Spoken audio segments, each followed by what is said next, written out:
What's Rec Room? Simply put, it's a VR community game, kind of like VR Chat, before VR Chat. For the most part, you go around different rooms and play a variety of different games. Or, you can just talk to different random people and maybe even befriend them. Why did I decide to make an entire video based on this game and its Roblox looking ass? Well, like Superhot, this is one of my favorite games, though for a different reason.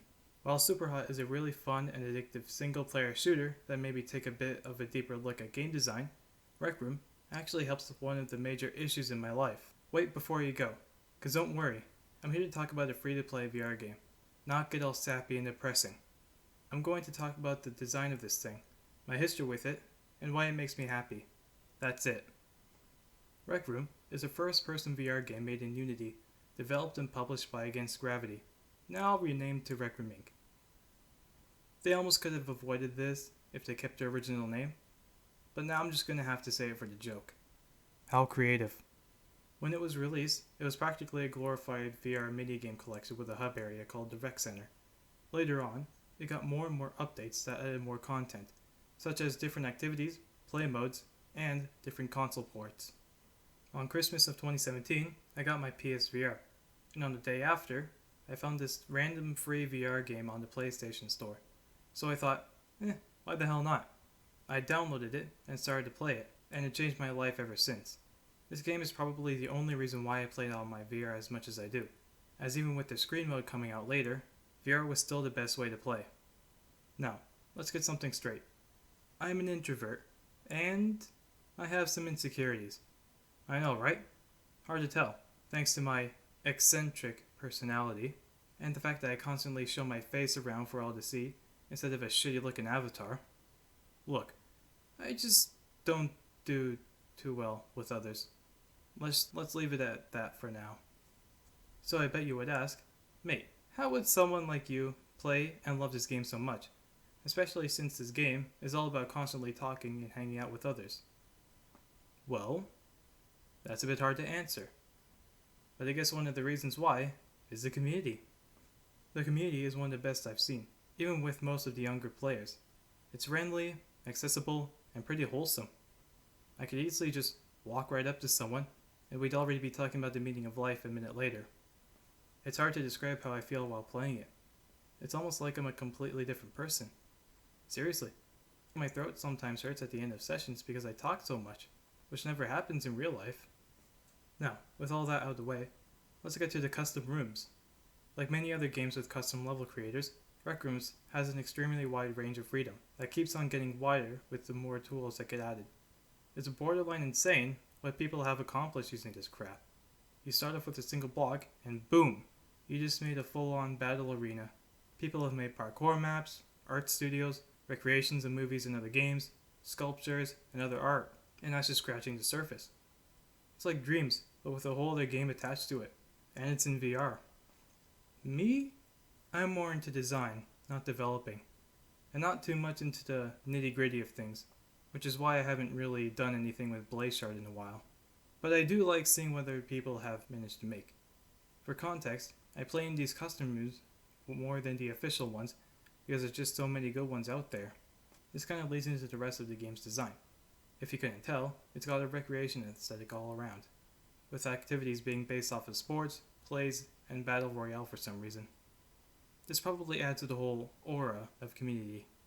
It's like a small group of people gathered a bunch of cardboard and other props together to make games. I don't know if that's a good analogy or not, but let's just say it has a homemade feel to it. The character designs are pretty damn neat as well. They're simplistic, expressive, and fit really well into this game's art style. This goes for the puppet-like enemies in the story quests, such as the medieval orcs, futuristic robots, and pirate skeletons. And the player avatars as well. The avatars here are basically this game's version of the infamous Miis, blank canvases that can be customized however the hell you want to, whether changing physical attributes such as hair, eyes, mouth, and skin tone, or clothing-wise, with a variety of headwear, torso wear, gloves, and more. All this allowing you to represent yourself how you prefer. This also opens up some avenues for fan art, with a lot of possibilities for designs thanks to all the customization. Fun but useless fact, this was the first game I made fan art of, right when I started taking sketching somewhat seriously, and this being only one of the few things I make art of, other than Superhot and my shitty OCs. Now the controls. If one of the reasons I don't like Superhot VR is because of them, then one of the reasons I love Rec Room is because of them. It not only offers teleporting for those with motion sickness, but they also have full-on walking as well. More recently, they introduced parkour mechanics, such as sliding and wall running as part of their Stunt Runner update. We also have the handling of the objects, where Superhot VR's feels unnatural. Watch my last video to see what I'm talking about.